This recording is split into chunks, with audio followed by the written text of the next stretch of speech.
membro do CCT da Presidência da República e membro do júri do World Government Awards. Diretor da Agência de Desenvolvimento do Distrito Federal. Por gentileza, com a palavra, senhor.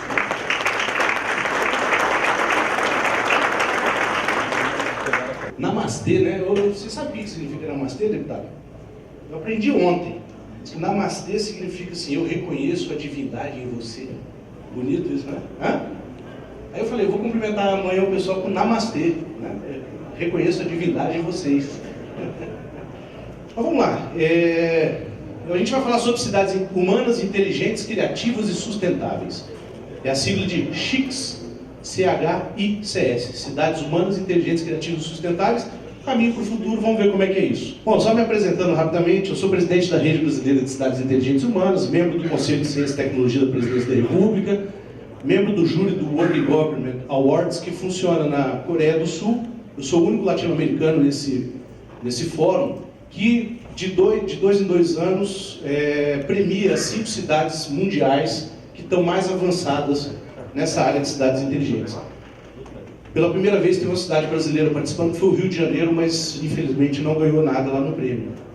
Mas estamos avançando, né? Sou membro da Câmara de Internet das Coisas do Governo Federal, junto com o deputado Vitor Lippe. Amanhã não, terça-feira, nós estamos fazendo uma grande reunião em Brasília, que vai ser a entrega da primeira versão do Plano Nacional de Internet das Coisas, né? Sou mestre de administração dos Estados Unidos, conferencista internacional e autor de livros. Na semana passada, domingo passado de manhã, às 7 horas da manhã, eu estava dormindo lá em casa, bem gostoso, o som dos justos. Aí Helena, minha filha de 4 anos, chegou lá, me acordou assim, ficou, pai, aí eu abri o olho. Vamos jogar aqui no iPad, 7 horas da manhã. Vamos jogar aqui no iPad Pokémon GO. 7 horas da manhã, eu olhei para ela e falei assim, minha filha, eu não sei o que é Pokémon GO, não. Ela falou assim, mas você é burro, hein, papai? 3, 4 anos de idade. Matou todo o meu currículo ali em 30 segundos, né? É a sociedade que nós estamos vivendo hoje, nossos filhos já sabem mais do que a gente.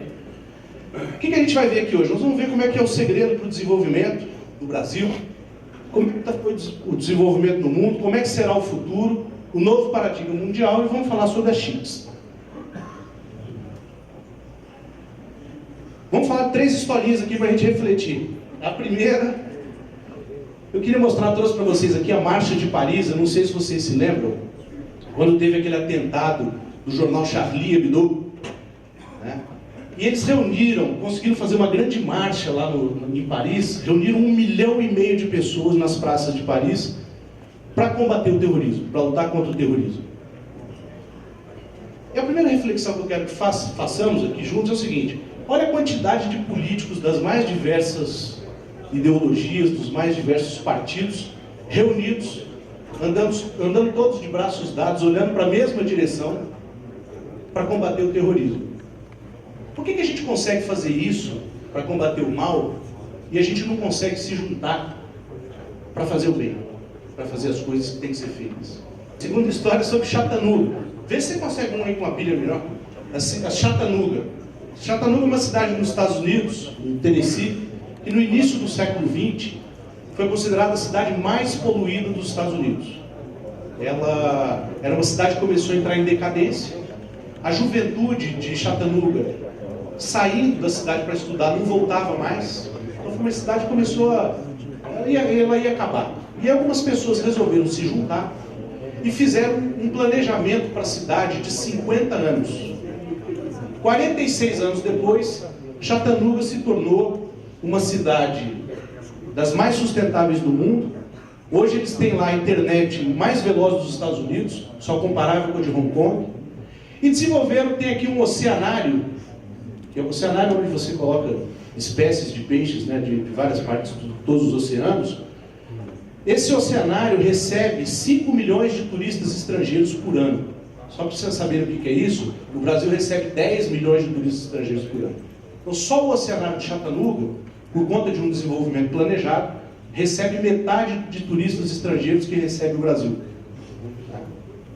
A terceira história é dessa empresa de Israel que desenvolveu, eles são de placas solares, né, para geração de energia fotovoltaica, e eles desenvolveram essa casa chamada Casa Sustentável, Casa Solar. Vendem isso no mundo todo e fizeram lá em Israel um teste. foram numa escola de crianças de 5, 6, 7 anos de idade, pediram para as crianças desenharem uma casinha. E as crianças desenharam a casinha, com as plaquinhas solares aqui no telhado. Quando vieram no Brasil, no ano de final de 2014, para fazer uma venda, fizeram esse teste numa escola lá em São Paulo. E as nossas crianças desenharam a casinha do mesmo jeito que eles desenham lá, porém com a chaminézinha e a fumacinha, isso em pleno século XXI. Por que eu estou contando essas histórias? Porque o segredo para o Brasil avançar é muito simples. Primeiro, a união faz a força. Enquanto a gente continuar nessa lógica de... que até há pouco tempo era PT e PSDB, né? Essa dicotomia, PT e PSDB, essa luta no Brasil, agora está lá o PMDB, enfim. Quando a gente continuar com essa lógica de que a gente não consegue se juntar, né, nos unir para ter políticas que a gente possa fazer desenvolvimento planejado, pensar junto, coisas que vão... Por isso aqui nós não vamos brigar, não. Né? Porque tem muita política que ela não funciona numa gestão, ela não vai ser resolvida em 4 anos. A gente vai precisar de 10, 15, 20 anos, mais até. Né? Então a união faz a força, para a gente ter desenvolvimento planejado, pensar no longo prazo e ter uma educação disruptiva. Nossa educação é péssima. E a gente precisa mudar isso. Fazer educação disruptiva. Então, esses 3 segredinhos aqui que eu acho que, se a gente começar a refletir, começar todo mundo a trabalhar nessa mesma direção, a gente se der os braços para que a coisa avance, a gente vai começar a mudar o Brasil. Como é que foi o desenvolvimento econômico no mundo? O Alvin Toffler nos falou das 3 grandes ondas: agricultura, indústria e internet. Né? A primeira grande onda foi a agricultura. Aliás, o Alvin Toffler é um cara bacana para ler. Ele escreveu esse livro chamado A Terceira Onda. E antes de morrer agora, ele escreveu um livro chamado Futuro do Capitalismo, que fala muito do que eu vou falar aqui hoje, tem nesse livro. Vale a pena dar uma lida. Então nós passamos primeiro pela primeira onda, que foi a onda da agricultura, depois a Revolução Industrial, lá no século XIX, na Inglaterra, e nos anos 50 do século passado para cá, a Revolução Tecnológica, com a internet, com a globalização, enfim. Quando foi em 2016, no Fórum Econômico de Davos, foi anunciado que nós entramos na 4ª onda do desenvolvimento econômico. Com a robótica, nanotecnologia, biotecnologia, inteligência artificial, internet das coisas, um mercado que gira hoje 1,3 trilhão de dólares em negócios todos os anos, e a participação do Brasil nesse mercado é praticamente zero. Porque nós não temos infraestrutura nas cidades, a gente não está preparado para receber tudo que essas tecnologias podem oferecer hoje. E dentro dessa conjuntura, desse desenvolvimento, como é que vai ser daqui para frente o futuro? Vamos fundir um pouco a cabeça. O Al Gore, que foi vice-presidente dos Estados Unidos, ele tem uma empresa chamada Futura Studios, em que ele junto com vários especialistas do mundo todo, eles ficam pensando, né, analisando como é que vai ser o futuro, para ajudar os governos a se organizarem, a se estruturarem para isso. Eu conheci recentemente o Copenhagen Institute for Future Studies também, que é lá na Dinamarca. Eles têm uma sede aqui no Brasil e pensam muito parecido com o pessoal do Al Gore. O Francesco Farrugia, que o deputado conhece, deve conhece, né? O Francesco, ele é o cara que é dono daquela Campus Party no mundo todo. Um espanhol, um italiano, mora hoje no Brasil, e ele faz parte do Futuro Estudos e ele me trouxe essa informação. Em 50 anos não haverá mais trabalho, nem braçal e nem intelectual. E eles falam, isso já começou. E nisso não há surpresas, mas surpreendidos. Todo mundo fica surpreendido. Como assim não vai mais ter trabalho? Só que eu vou dar uma notícia para vocês. 50 anos, eles não falam que é 50 anos. 50 anos fui eu que botei por minha conta. Eles falam que vai ser em 20 anos. Só que teve uma palestra que eu fiz lá no Espírito Santo, lá na Serra, que eu falei que ia ser em 20 anos. E quando acabou a palestra, tinha uma mulher me esperando lá fora chorando. É verdade isso. Chorando, porque ela dizendo assim, como é que você vem aqui e fala que 20 anos não vai ter mais trabalho, eu vou fazer o que na minha vida, minha filha e tal, né? Não pode ser assim. Aí eu preferi botar 50, porque com 50 ela já vai estar morta e ela não chorou mais. Mas eles falam que é em 20 anos. E nisso não há surpresas, mas surpreendidos. Vamos ver por quê. Os bancos. Os bancos já anunciaram o fim da agência de tijolo. Nenhum banco mais está pensando onde é que eu vou alugar uma casa, vou comprar um terreno para fazer uma agência de tijolo. Por quê? Porque você já faz hoje tudo pelo celular. Né? Quem tem conta no Banco do Brasil, então, sabe que você não consegue nem falar com o gerente, mas você só fala ali pelo chat. Né? Se você ligar lá no 0800 dele, lá, ela vai falar, seu gerente está ocupado, vai te retornar, e não retorna nunca. Você tem que falar pelo chat. Né? Então, é o fim dos bancários. Os bancários já me chamaram para fazer uma palestra para eles, porque estão sendo demitidos. Era o sindicato mais forte que a gente tinha no Brasil. A última greve que fizeram não aconteceu nada, nem para os bancos, nem para a população. E eles perderam a força. Perderam a força. Check-in pelo celular. Fim dos balcões lá de aeroporto. Hoje, já os grandes aeroportos do Brasil, você ou você faz check-in pelo celular, ou você vai lá e faz no totem. E se você tiver mala para despachar, no próprio totem ele já emite a etiqueta, você mesmo etiqueta a bagagem. E vai lá e entrega a mala. Na Europa, você já não tem nem o que entregar. Você aperta um botão, abre o negócio, você coloca a mala, fecha, escaneia a mala, vê o peso, tal, não sei o quê. É tudo feito pela máquina. Então é o fim dos agentes de aeroporto. Tanto que os balcões de aeroporto hoje, nos principais aeroportos, já tem pouca gente trabalhando. Carros autônomos. Os carros autônomos, os Estados Unidos autorizaram agora 16 empresas a estudarem, a testarem carros autônomos lá nos Estados Unidos. A Uber já está fazendo entrega de pizza. Está rolando aí um videozinho no YouTube, a Uber entregando pizza sem ninguém dirigindo. O carro chega, você digita uma senha, abaixa o vidro, no lugar do motorista está pizza. Você pega a pizza e o carro vai embora. É verdade, já está acontecendo. Não se dirige carro autônomo. Ele não bate, porque ele já vem programado para não bater, e ele já vem programado para respeitar as leis de trânsito. Então é o fim dos motoristas e o fim do Detran. É verdade. A minha irmã trabalha no Detran, ela é agente de trânsito lá em Brasília. Lá em Brasília, o Detran é que fica multando as pessoas lá, né? Ela é baixinha e para todo mundo. Ela levou o chefe dela lá, os caras, para conversar comigo, né? Para dizer, olha só, aí os caras falaram para mim, André, você podia conversar com o governador, pedir para ele aumentar o nosso salário, porque faz 4 anos que não aumenta o salário. Aí eu contei essa história para eles aqui, eu falei, o Detran vai acabar. Vocês precisam pedir para o governador treinar vocês a fazer algum outro tipo de trabalho, porque o Detran não vai ter mais. Eles não gostaram, não. O Watson da IBM. O Watson é a inteligência artificial, já consegue ser mais efetivo que o ser humano. E aí vem, olha só, tinha uns advogados que estavam conversando com eles também ficaram meio bravos comigo. Porque o Watson, lá nos Estados Unidos, as universidades americanas já não estão conseguindo mais captar alunos para o curso de Direito. Porque você quer processar alguém, você entra no Watson, no computador, faz lá, bota lá os dados, ele emite a petição, você leva lá no juiz e ele ganha 95% das causas, enquanto que os advogados ganham 60% das causas. Só que ele é de graça, os advogados cobram. Então ninguém vai estar contratando advogado para aquelas causas médias, mais simples, mas ele está se aprimorando cada vez mais. Então é o fim dos advogados. O Watson já está fazendo cirurgia. Saiu agora na revista Exame, as enfermeiras estão, lá nos Estados Unidos, as enfermeiras elas já estão obedecendo o Watson, não estão obedecendo mais o médico. Porque o Watson acerta mais que os médicos. É o fim dos consultores, que o Watson faz consultoria também.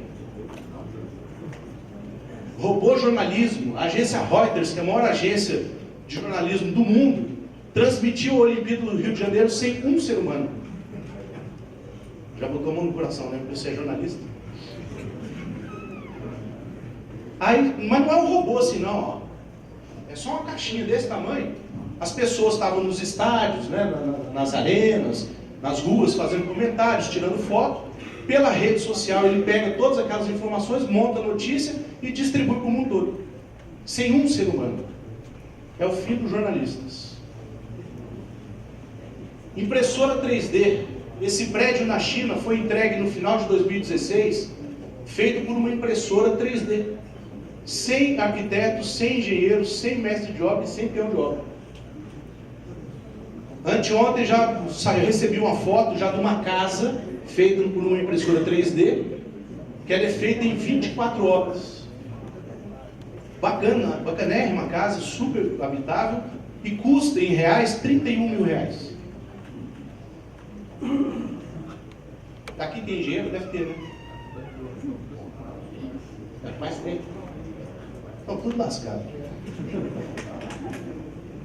Pizza na Itália, ó. Está sendo feita, ó, impressora 3D. Massa de tomate, a massa, né, da pizza, queijo. E eles fazem, lá já tem um monte de pizzaria que está fazendo a pizza em 3D. É o fim dos pizzaiolos. Gente, assim vai, tem N exemplos para falar aqui. Como é que as pessoas vão viver? Daí me perguntam, né? Bom, se não vai ter trabalho, como é que as pessoas vão viver? Nós vamos ter dois grupos. O grupo dos que tem conhecimento e o grupo dos que não têm conhecimento. Os que têm conhecimento vão ocupar os pouquíssimos postos de trabalho que vão ter. Que são aqueles postos de trabalho de muito conhecimento, muita inteligência para programar a máquina. Como o Victor Ligo disse aqui. Quem não tem? Ou quem tem conhecimento, mas não conseguiu ocupar esses poucos postos de trabalho. O governo vai ter que sustentar, porque isso vai sair mais barato. Como que o governo vai ter dinheiro para isso, num primeiro momento? Taxando as grandes multinacionais digitais, que é o GAFAM. E outro fenômeno são as chamadas cidades 2.0, que são as cidades digitais. São as cidades que têm câmeras de vídeo monitoramento, que tem sensores para estacionamento rotativo, que tem transporte inteligente, que tem prédios inteligentes, são chamadas cidades digitais, ok? Cidades 2.0. Isso tudo, gente, que eu estou falando até aqui agora, está gerando um novo paradigma. Olha que coisa interessante. Qual foi o paradigma que nós vivemos nos séculos 19 e 20? Foi o paradigma da mais-valia. Todo mundo sabe o que é mais-valia, né? Em resumão mesmo, o lucro que o capitalista tem em cima do trabalho do sujeito, né? Aquilo que sobra, o excedente do trabalho. Que foi a nossa lógica até agora. Foi para isso que nós fomos treinados. Todos nós aqui fomos treinados para ser competitivos. Você tem que estudar muito, você tem que trabalhar muito até infartar, não é isso? Ele infartou, veio falar para mim, eu já estou querendo infartar aqui, porque eu sou meio influenciado com essas coisas. Então assim, nós somos treinados para nos acotovelarmos, né? Você tem que ser melhor do que os seus amigos, do que os seus colegas, estude muito, trabalhe muito. Por quê? Porque você tem que buscar o capital. Você tem que ter mais dinheiro, você tem que ganhar dinheiro para você ser feliz. E o capital, ele não é escasso, mas ele tem escassez. Ele está concentrado na mão de muitos poucos. Então a gente chama da era da escassez, era o paradigma da mais-valia. Só que, se a máquina começa a substituir o homem, a máquina trabalha 24 horas por dia, 7 dias por semana, 365 dias por ano, e não tem essa lógica da mais-valia. Então a mais-valia começa a deixar de ser um paradigma. E o paradigma passa a ser o conhecimento. Só que o conhecimento, diferentemente da mais-valia, do capital, que tem a escassez, o conhecimento ele é abundante. Porque o conhecimento está na cabeça de cada um de nós. Ele pode ser compartilhado. Eu não consigo tomar o seu conhecimento para mim e segurar e falar, não, ele é meu agora, vamos negociar. Então nós estamos entrando num novo paradigma de mundo.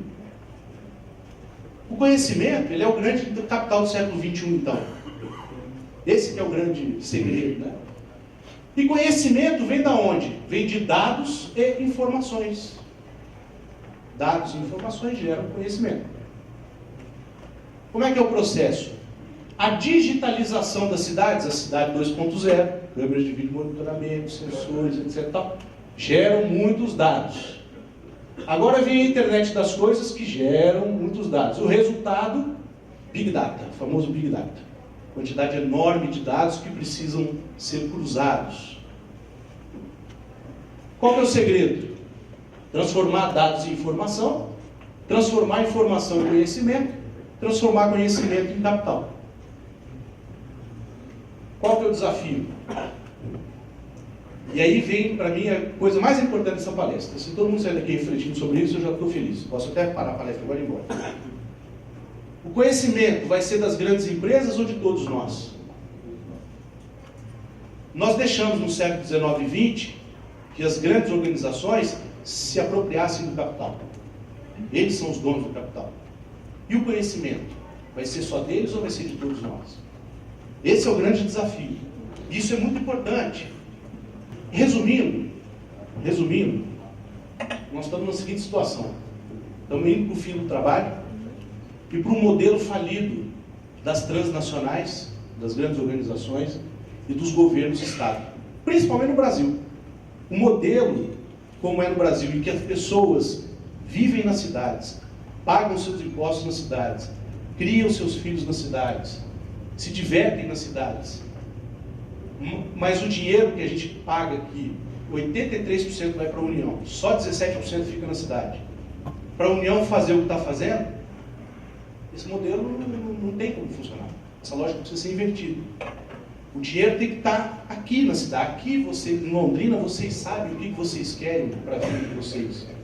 Não é o governo federal, com todo o perdão da presença do deputado Vitor Lipo, não é o Congresso Nacional. Ele sabe o que Londrina quer. Vocês precisam fazer isso aqui. A gente precisa inverter, isso precisa ser invertido, essa lógica tem que ser mudada, porque esse é um modelo que faliu no mundo todo, por conta desse processo todo que está acontecendo. Olha só, o Papa Francisco falou lá no Fórum Econômico de Davos, ele fez, logo depois do Fórum Econômico, não sei se vocês se lembram, ele fez uma reunião com 400 prefeitos do mundo todo. Nunca tinha acontecido isso. O que foi isso? Ele deu uma sinalização, ele já deu uma sinalização, por conta dessa conjuntura toda que foi discutida lá, que a solução está nas cidades, a solução está nas pessoas. Quando ele faz pela primeira vez na história uma reunião com 400 prefeitos do mundo todo, é para dizer para a gente, olha, a solução está ali. E lá foi falado isso também, que o conhecimento, que é o grande capital agora do século XXI, o novo paradigma, ele está disponível. O conhecimento se compartilha. Nós vamos viver numa sociedade em rede da economia compartilhada. Esse é o caminho que nós vamos começar a seguir daqui para frente. E o caminho está nas cidades inteligentes e humanas. Vamos começar então a ver o que é isso.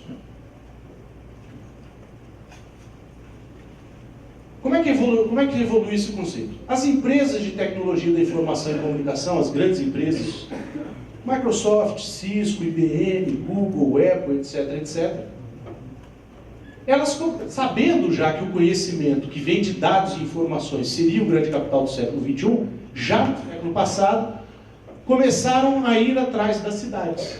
Aquilo que o Papa Francisco falou em 2016, os caras já tinham sacado lá no final do século passado. Começaram a ir atrás das cidades, que ali é nas cidades que estão os dados e as informações. E começaram a fazer das cidades digitais. Começaram com os smartphones, as câmeras de vídeo monitoramento. Pega o smartphone, manda um WhatsApp para mim, dizendo assim, André, estou querendo andar de bicicleta nesse final de semana. Eu e você vamos ficar recebendo lá no Facebook propaganda de lojas que vendem bicicleta.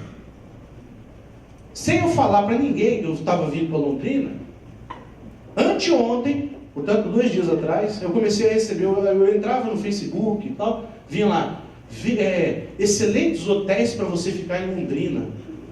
Aí a gente pensa assim, nossa, que coincidência, né? Eu estou indo para Londrina, não é assim? Estou indo para Londrina e está aparecendo propaganda de Londrina. Não é coincidência. Os caras já estão há muito tempo pegando os nossos dados, as nossas informações e estão ganhando muito dinheiro com isso. Por isso que eu falei que aquela reflexão, se o conhecimento é das grandes empresas ou é de todos nós, essa reflexão tem que ser feita. Com isso eles fizeram das cidades digitais. Lá na Europa os caras começaram a sacar isso. Pô, esses caras estão digitalizando a cidade, pegando dados e informações, e nós da cidade não estamos tendo acesso a isso. Então começaram a dizer assim, nós precisamos começar a integrar essas tecnologias todas, a câmera de vídeo monitoramento, com o transporte urbano inteligente, com o estacionamento rotativo sensorizado, com o prédio inteligente, com os smartphones. A gente tem que começar a integrar isso tudo, trazer isso tudo para uma plataforma comum da cidade, né, em que a gente possa cruzar esses dados e a gente, cidade, ter informações. E aí nasce o conceito de cidades inteligentes, que é então a cidade que integra, veja, por isso que eu falo, tem muita gente vendendo gato por lebre. As empresas, o cara que é da empresa de ônibus inteligente, ele fala que cidade inteligente é você ter um transporte inteligente. Claro, é o interesse dele, ele vende ônibus. O cara que faz câmeras de vídeo monitoramento, ele fala que cidade inteligente é ter câmera de vídeo monitoramento. É tudo mentira.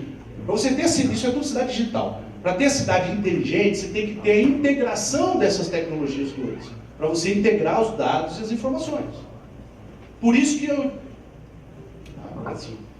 digo que no Brasil não há cidades inteligentes ainda. Porque você ainda não tem no Brasil nenhuma cidade que tenha infraestrutura tecnológica para integrar essas tecnologias todas. Ok?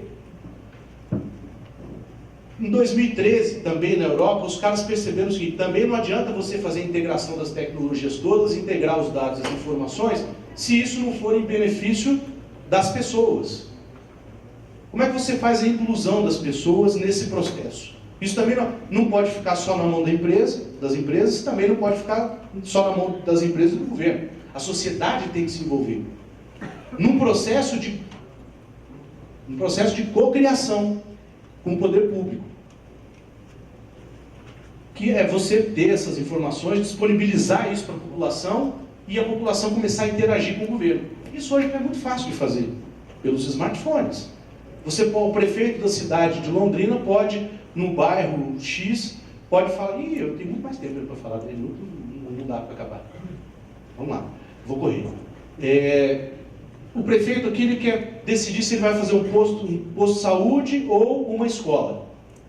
Ele manda para os moradores daquele bairro, no celular: você prefere um posto de saúde ou uma escola? Você vota ali rapidinho, e no final do dia ele tem já a votação de o que a maioria da população quer. Então ele toma a decisão de maneira mais fácil, mais rápida e com a participação da população. É um dos exemplos. E aí nasce o conceito das cidades inteligentes humanas, que são então as cidades que integram as tecnologias todas, trazem isso tudo para uma plataforma, tem um sistema de informação gerencial e disponibiliza isso para a sociedade, para que a sociedade possa interagir com o governo. As 4 camadas da cidade inteligente humana. Cidade inteligente humana não é só tecnologia. A primeira camada é o subsolo. Nós não temos no Brasil o plano diretor de subsolo. Ninguém sabe o que tem no subsolo das cidades. Então, primeira coisa da inteligência: como é que a gente reorganiza os nossos subsolos, fazendo galerias técnicas, sensorizando as tubulações, os encanamentos, para que você não tenha, quando tem um vazamento, não tem que sair a companhia arrebentando a rua toda até descobrir onde é que está o problema. A tecnologia já permite você ir cirurgicamente hoje. É você pensar em sistemas viários de subsolo, reurbanizar cidades de uma maneira que os serviços da cidade possam ser feitos pelo subsolo, evitando, por exemplo, que um caminhão da Coca-Cola pare no meio da rua ali para descarregar e o trânsito fica todo parado lá atrás esperando o cara descarregar, porque a Coca-Cola é a grande empresa mundial que tem preferência sobre todos nós. Não pode. Isso precisa ser repensado, né? Depois você tem o solo. O solo é você pensar em casas e prédios, com captação de água da chuva, com reuso de água, com placas solares para aquecimento de água, para geração de energia fotovoltaica. É você pensar as praças da cidade com boa iluminação, com internet de alta velocidade. Em Vitória, que é considerada uma das cidades mais violentas do Brasil, nós resolvemos o problema da segurança assim. Não foi com armamento, nem com câmeras de vídeo monitoramento. Foi pegando as praças, melhorando a iluminação e colocando internet de alta velocidade. Por quê? Porque daí as famílias começaram a ocupar as praças. Quando as famílias ocupam as praças, os bandidos vão embora. É assim que você resolve o problema da segurança, humanizando a cidade. Por isso que a cidade não pode ser só inteligente do ponto de vista tecnológico. A cidade tem que ser inteligente e humana. As pessoas têm que participar. E aí no solo tem uma série de outros exemplos. A infraestrutura tecnológica, aí sim, você tem que ter um parque de iluminação inteligente, uma rede de fibra ótica na cidade, que hoje já não precisa mais ser na cidade toda, porque a tecnologia das luminárias avançou, já não precisa disso. Você tem que ter uma central integrada de comando e controle, e você tem que ter a 4ª camada, que é a plataforma que faz a integração dessas tecnologias todas, dos dados e das informações. Ok? Isso é a famosa cidade inteligente e humana. O que ela oferece? Aqui está um exemplo, vale muito a pena assistir esse vídeo. Eu já assisti umas 3 vezes. Ele tem, sei lá, uns 10 minutinhos. Está no YouTube. Essa cidade é chamada Fujisawa. F-U-J-I, só lembrar do Monte Fuji, F-U-J-I, S-A-W-A, Fujisawa, tudo junto. Essa é uma cidade que a Panasonic construiu lá no Japão, partindo do zero. Vocês vão ver lá como é que faz, tal, qual é toda a lógica disso tudo que eu estou falando aqui, que esse aqui é um exemplo de como é que vai ser essa sociedade no futuro muito próximo. Vale a pena assistir esse vídeo. Isso aqui é um parque de iluminação inteligente. As luminárias, hoje em dia se fala muito em fazer PPP de iluminação pública, pensando em trocar lâmpada por lâmpada de LED. Tem que ser feito mesmo, porque você tem uma economia muito grande de energia, mas não é só isso.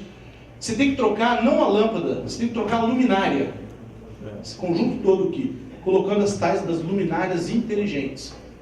Por quê? Porque elas têm um drive aqui que se conecta com esse, que se conecta com esse, que se conecta com esse, e você vai fazendo na cidade toda chamada Smart Grid, uma rede inteligente para captação de dados e informações.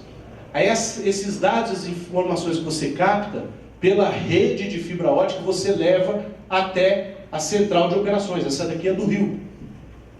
Então, olha que tudo que eu estou falando está aqui.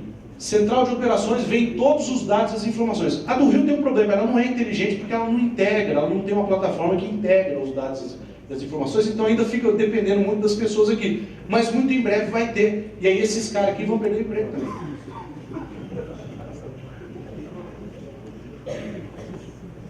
Aqui, a luminária inteligente. Isso aqui é o estacionamento rotativo inteligente que eu falei. Você tem aqui no vidro do teu carro aquele famoso tagzinho, que esse que você passa na ponte, já existe, você passa na ponte, né, ponte Rio-Niterói, você tem ali um tagzinho, você está chegando perto, o sensor lá na cancela lê, o seu tag, a cancela levanta e você vai embora. Você vai estacionar o carro, o poste mais próximo vai ler o seu carro aqui e já vai cobrar lá no seu cartão de crédito. Então você não precisa descer lá no parquímetro, tirar o papel, pagar ou usar o celular, tudo feito automaticamente, muito mais rápido. Semáforos inteligentes. Veja que tem sensor aqui, sensor aqui. Ele vê quantos carros tem nessa via, no cruzamento, quantos carros tem nessa via, quantos tem nessa via, e ele vai abrindo e fechando sozinho, de maneira inteligente, de uma forma que o trânsito flua melhor. Agora, com um parque de iluminação inteligente, esse conjunto semafórico se conecta com os outros conjuntos semafóricos da cidade toda. Então, se você tem um acidente lá naquele lado da cidade, todo o sistema vai se organizando para que evite ir muito lá no local do acidente, ao mesmo tempo, evitando os gargalos, né?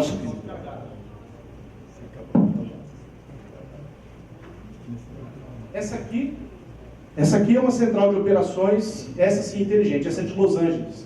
Los Angeles também era uma das cidades mais violentas dos Estados Unidos, reduziram quase que a zero lá a violência, por causa desse sistema inteligente. Eles têm lá no parque de iluminação deles, inteligente, um sistema chamado Smart Shot. Quando tem um tiroteio na cidade, os postes que estão ali mais próximos, eles, inteligentemente, eles identificam quantos atiradores tem, de que posição eles estão atirando, qual é o calibre da arma, tudo pelo barulho. Qual é o calibre da arma. Então a polícia já chega preparada, com o armamento certo, já chega por trás dos caras. Tá? Então os bandidos lá passaram a não ter vez mais. Esse aqui é o carro elétrico, também a cidade inteligente vai proporcionar você ter sistema para carregar, né? E é curioso que você vê, eu quis trazer essa foto, porque você tem aqui um carro elétrico que ele não existe no Brasil e nem nunca vai existir. Ele não veio e já não vai vir. Você vê como a tecnologia está muito rápida. Porque esse aqui é dirigível. O próximo carro elétrico, quando chegar aqui, já vai ser autônomo, não vai ter gente dirigindo. Um programa de cidade inteligente humana, ou seja, para uma cidade fazer, e é muito bom que Londrina faça, primeiro o aprendizado, é o que vocês estão fazendo de forma correta, várias discussões, vários fóruns de debate, é isso mesmo, tem que trocar ideia, trazer especialistas, ouvir todo mundo, né? Depois, fazer planejamento, aquilo que eu falei, desenvolvimento planejado. Sem planejamento você não chega em lugar nenhum, o Vitor Libre falou isso também. Ativação do ecossistema. O Fórum Desenvolve Londrina é um excelente exemplo, né? Você começa a chamar atores dos mais diversos setores, mas precisa envolver Ministério Público, tem que envolver Tribunal de Contas, tem que envolver sindicatos, tem que envolver a igreja, tem que envolver todo mundo para criar o ecossistema da cidade. Por quê? Porque senão o atual prefeito começa a fazer, daqui a 3 anos o cara da oposição ganha a eleição, destrói tudo que foi feito. A gente tem esse problema no Brasil. Quando você cria um ecossistema em que a cidade compra a ideia, o próximo prefeito pode vir do jeito que for, que a sociedade não deixa de mudar. Tem que ter comunicação integrada, quer dizer, todo mundo falando a mesma língua. Iluminação inteligente, na parte de infraestrutura, esse é o primeiro passo. Se vocês não fizerem aqui a PPP de iluminação pública, colocando luminárias inteligentes, formando Smart Grid, vocês não terão cidade inteligente. Ponto. Isso tem que entender. Botar a rede de fibra ótica, que já falei, não precisa ser na cidade toda. Tem que ter a central de operações. Aí vocês começam a entrar no mercado das aplicações de cidades inteligentes, de software, da internet das coisas. Esse mercado de 1,3 trilhão de dólares que vai gerar uma série de novos negócios para a cidade, trazendo receitas do mundo todo para cá. Ok? A Rede Brasileira de Cidades Inteligentes Urbanas, da qual eu sou presidente, ela foi criada em 2013, lá na Frente Nacional de Prefeitos, reúne as 350 maiores cidades brasileiras para fazer estudos e projetos na área de cidades inteligentes. A gente já vem fazendo isso há bastante tempo. Criamos um documento chamado Brasil 2030, que está disponível na internet para quem quiser ler, que dá um caminho para os prefeitos.